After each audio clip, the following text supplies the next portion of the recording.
Hello and welcome to today's video. My name is Joannie. If you are new here, welcome. On today's video, I'll be reviewing a Tubi original film by the name of Castaways. If you're not familiar with Tubi, Tubi is an ad-supported streaming service and it's completely free. You can download the app and start watching movies and TV. They all just have commercials on them, but it's free. And I've had the app for a while, so I decided to give it a shot. And last night I saw that they have an original film. Just like Netflix has their original films, Tubi also has original stuff, and Castaways was one of them. The thing about Tubi is that they give an opportunity to everyone. It's known for having a lot of independent stuff, a lot of independent films. Not films, because there's like independent films with big budgets, but there's also independent films with little to no budget. And they're known for having a lot of little to no budget films on there.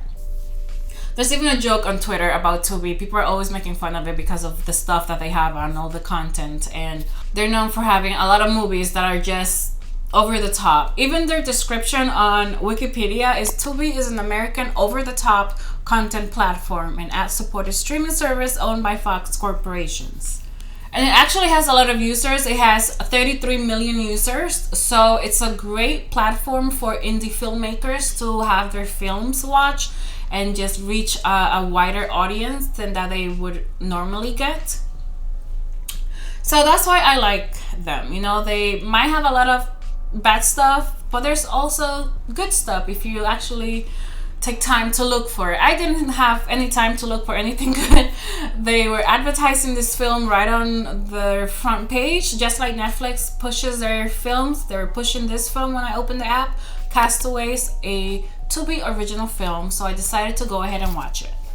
And I didn't know anything about this film. I just saw the poster, and if you look at the poster, it's giving Shutter Island vibes. It's like, it looks like a thriller. It's even advertised as a thriller drama, but there was nothing thrilling or dramatic about this film. So the description of the film is: in a post-apocalyptic world, two women find themselves shipwrecked and alone on a deserted island. As the girls fight to survive, their shared experience bonds them together in ways they could never have imagined. This is an LGBTQ story where two girls find themselves in this island and they fall in love with each other. So it opens with a mom. By the way, this woman looks too young to be having this girl as her daughter because it looks like they're just sisters. But she's the mom and she's trying to get, she buys these two bracelets which will get them into a ship. But this ship is just a boat, like somebody's sailboat that you can go out to the sea and just, you know, have a party. And I know this is low budget, but this was filmed in Belize, so they had some sort of budget to make this look like a little more post-apocalyptic, because it just looked like they were going on vacation. So they have these bracelets to get on this sailboat to go where, I don't know where they were going. It doesn't really say what happened to Earth. It just says that people were dying and everything's in shambles and people are trying to survive, but no one looks like they're dying. So they get on this boat and immediately there's like these two guys that they start investigating them, putting flashlights on their eyes. They're like, oh, they're healthy, they can go in. And now they're in this boat with some other people. It's a low budget film, so don't expect a million people in this boat. It's just a sailboat. They get on the boat and then immediately the mom starts drinking with some guy and she's like, we have to eat, we have to survive. So she's trying to like prostitute herself just to get food. But and then we meet the other girls. So there's the lead girl, Emily. The lead girl is Emily, played by Paige McGavin. Oh, I forgot to say, this movie was written and directed by Elisa Goodman.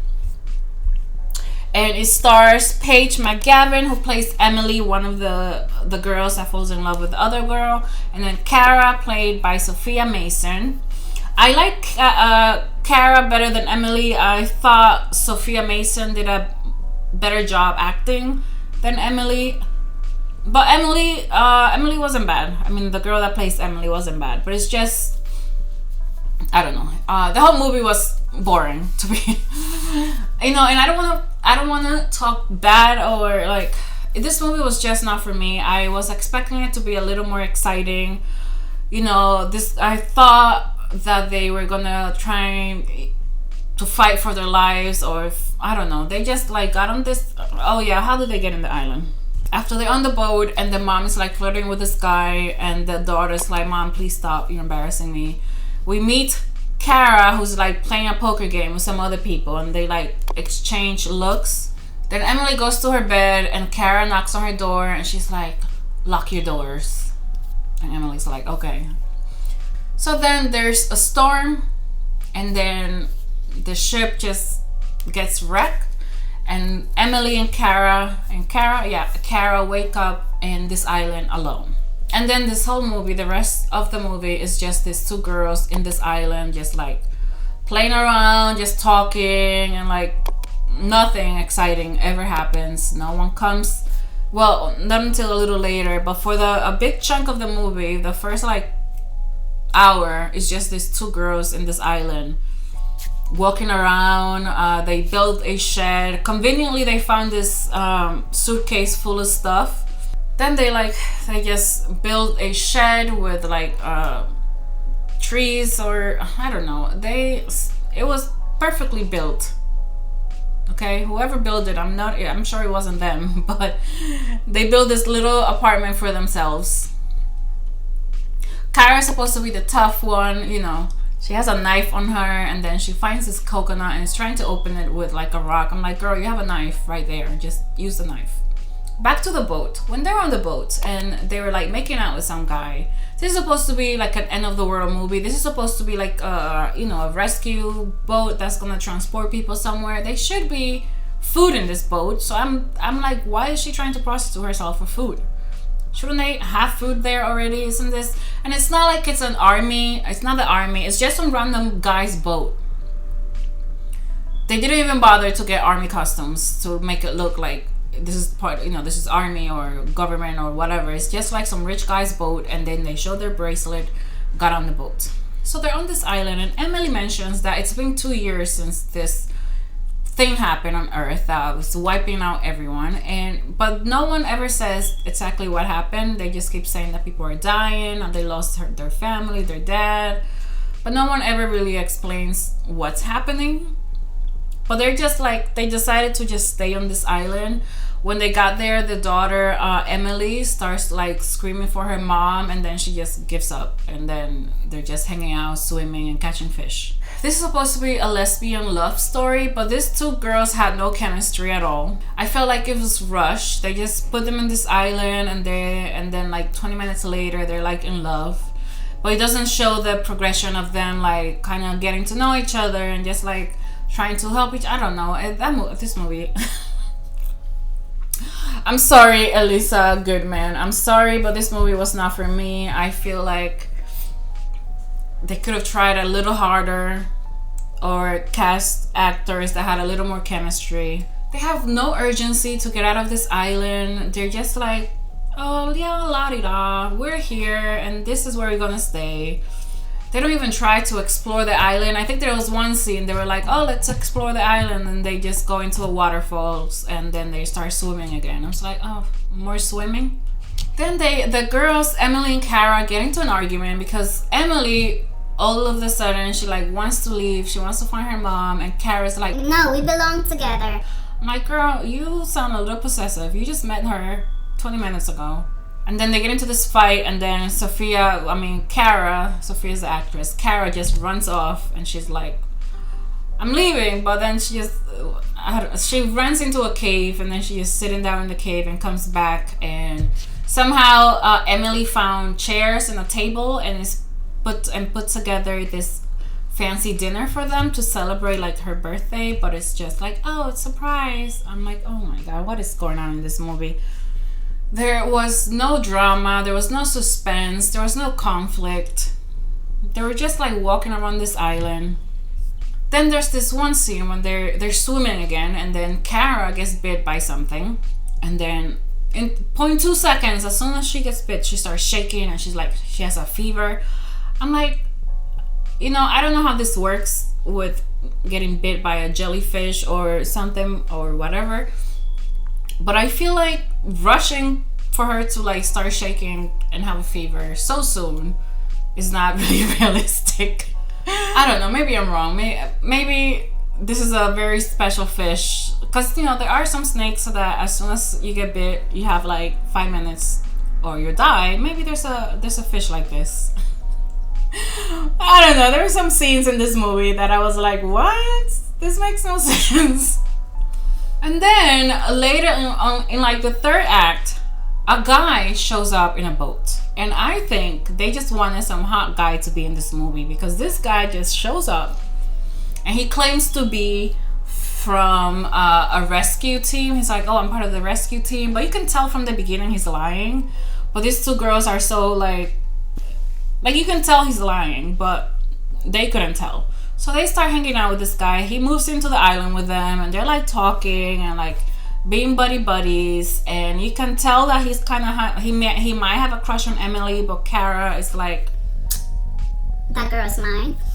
And then the guy turns out to be a bad guy. Obviously, he's like a trafficker, and he was just spying on them so he could lure them into this boat. And I don't know who he was gonna sell them to, because last time I checked in this movie, they kept saying everyone was dead and the whole world was wiped out. So I'm not sure who he was trying to sell them, these two girls to. But that's what they went with. So before Emily caught him, because he was having a conversation over the radio with someone, he was like, oh yeah, one of them might be tougher than the other, but I think we could get a good penny for him. Something like that. Emily was having one of her little walks, and all of a sudden, she sees her mom and somebody else dead in the water. And I'm like, how? She just magically found the mom. They've been in this island for like weeks now, and just now they found the body. Mind you, the other one, Kara, walked by the same beach earlier in the movie, and she found like clothes and stuff. And now Emily's walking around and she found her mom dead and somebody else. And then mind you, at the beginning of the movie, when Emily like woke up in the island, she was like going crazy looking for her mom. And then all of a sudden she sees her mom dead over here in front of her, and she's just like, oh, and then she runs away. She runs to the other side. She runs to like tell Kara, and that's when she like listens. She hears the conversation between Finn, that's his name. Finn, played by Samuel Braun. She like listening on the conversation, and then they have a little argument, and then Emily grabs this like wooden stick that she had that was kind of like a spear, like they turned it into a spear, and she stabs Finn. And then they see another boat coming, but Kara gets on the radio and she's like, oh, I'm with Finn, we're sick, we're on this place. And then the boat just kind of leaves to the other somewhere else, and then they're safe, and that's the end of the movie. And they lived happily ever after in this island. This movie was not for me. There was no suspense. It was not thrilling. It was very boring, to be quite honest. The actress that plays Emily, Paige McGavin, reminds me of that girl from Euphoria. But, you know, it wasn't her. But yeah, this movie was not for me. It was very Tubi, because if you go on Twitter and the clips that people show, it's like, oh my god, they don't even try. But yeah, this movie was a mess. I like the setting. It was filmed in Belize, so which tells me they have some sort of budget, so they could have made this a little better. Because it was filmed in another country, and this beautiful beach in Belize. But the whole movie, the movie was not good. It was not for me. I was gonna be generous and be like, you know, this is her first film, so let's give her a break. But this is not Eliza's first film, and this was not a really good one. I rate this movie with half a star. I was gonna give it 1 full star, but that seems to be a lot for it. It just didn't feel right. they get half a star because of the setting. They were in Belize, and it did look good actually, which surprised me because I was expecting this to look like crap.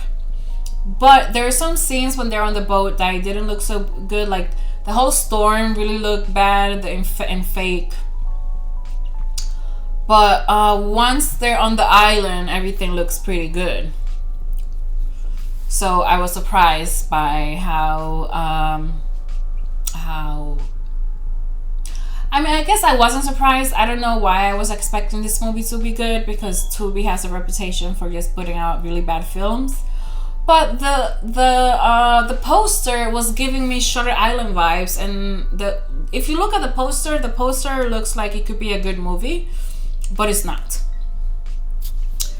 Overall, would I recommend this movie? No. If you have nothing else to do and you want to support women in film, go ahead and watch Castaways on Tubi. It is free, so check it out and come back here and tell me if I'm wrong or if you thought the movie was good.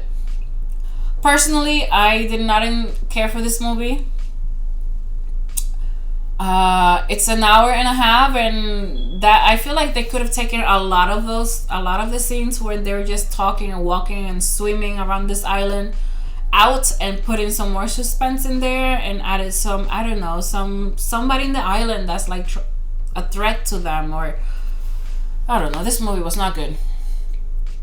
But this is all subjective. This is just based on my opinion. You might love this movie, so go watch it and form your own opinion. I just personally did not like it, and I wouldn't watch it again. Anyways, it gets half a star from me, and it's available on Tubi if you want to watch it. That's all I have. Thank you so much for watching. I hope you enjoyed this review. If you did, comment down below and tell me your thoughts. Have you seen this movie? Do you have Tubi? If you do, and you know of any other films that I should watch, comment down below and tell me. Give me some recommendations. I post videos every week, so I hope you can come back next week for my next video. Until next time, bye.